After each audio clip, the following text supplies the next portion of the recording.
it's the holidays.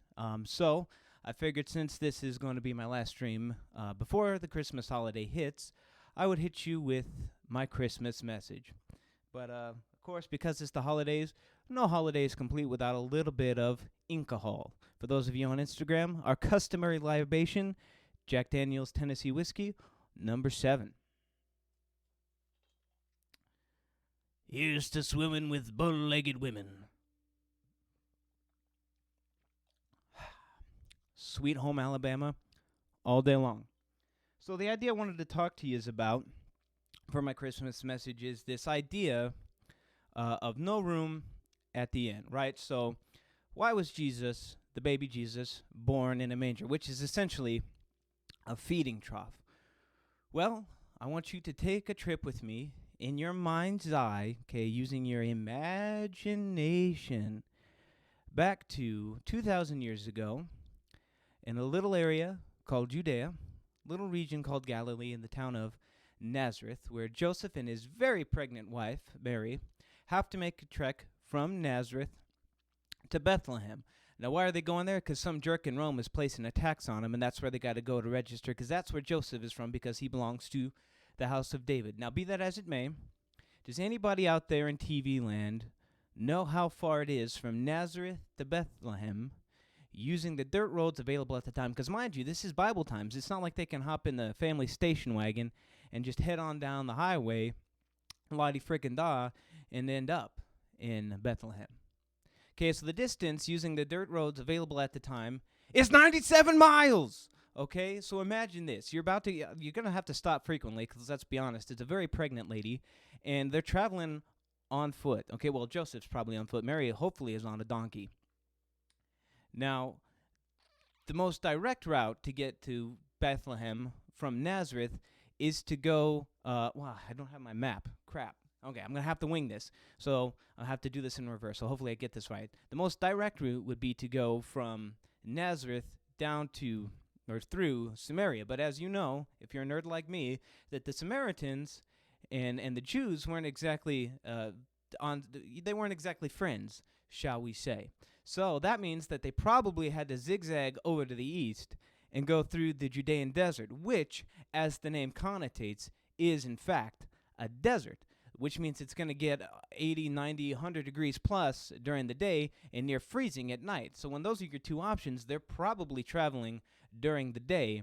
And, considering bathroom breaks, mealtime and stuff like that, they're probably averaging at least 10 miles a day. So you got to figure this is a 10-day trip.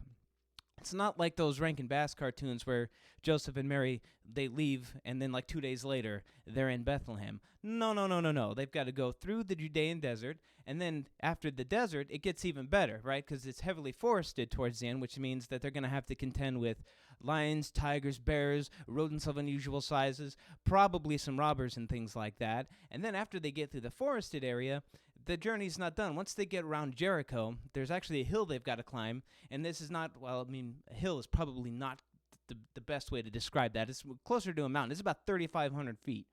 So they've got to climb up this mountain, again, 9 months pregnant. Lady's about to the baby Jesus is about to fly out of that uterus. And so they get up the mountain, and they come down the mountain, and they finally make it to Bethlehem. After 10 days of grueling through the Judean desert, they make it to Bethlehem, okay? And they make it to the inn. And what do they get told?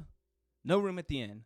Sorry, dudes, you're going to have to huff it and puff it out in the stable with the cows, the chickens, the pigs, what have you.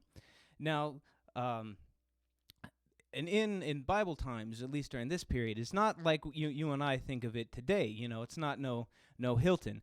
Side tangent here. Now, if you there's always room, okay?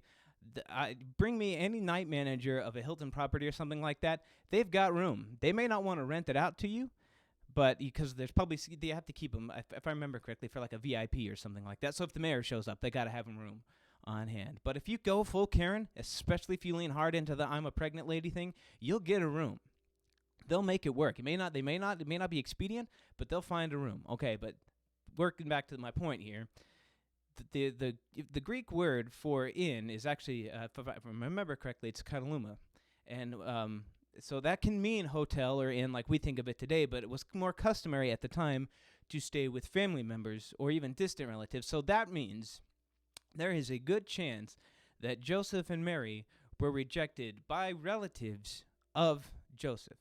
And when I was thinking about this, over the last couple of weeks about what I wanted to say, I couldn't help but draw some parallels to today's society and how there's been lots of people that especially these last few years, have been rejected by their own family members for one reason or another and been told no room at the inn and been sent out to the stables with the animals. And for various reasons, whether they voted for the wrong person or they have the wrong religious beliefs or they have a lifestyle choice or something like that somebody doesn't agree with, or they just don't, they're too different. People have been rejected. And one of the things I know, especially since I've been on TikTok, is there's a lot of people out there who really need friends and things like that.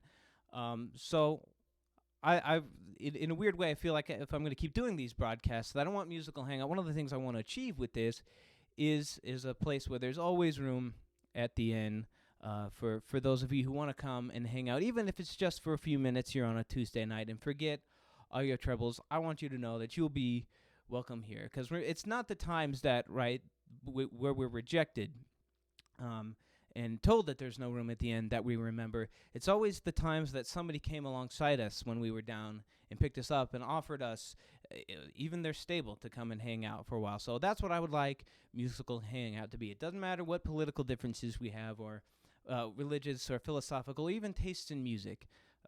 You'll always be welcome here at Musical Hangout on a Tuesday night, because I want to sing for you, I want to make records for you, and I want it to be a place where you can forget your troubles and know that you will be greeted with peace and love.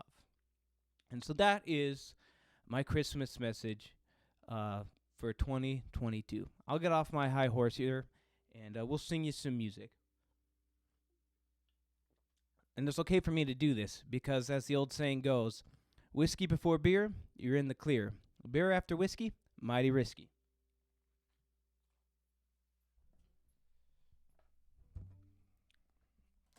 There's lots of people out there preaching tolerance and things like that these days, especially artists like me. But I don't think they actually mean it, at least if their tweets and how they carry themselves out on the internet is to be believed.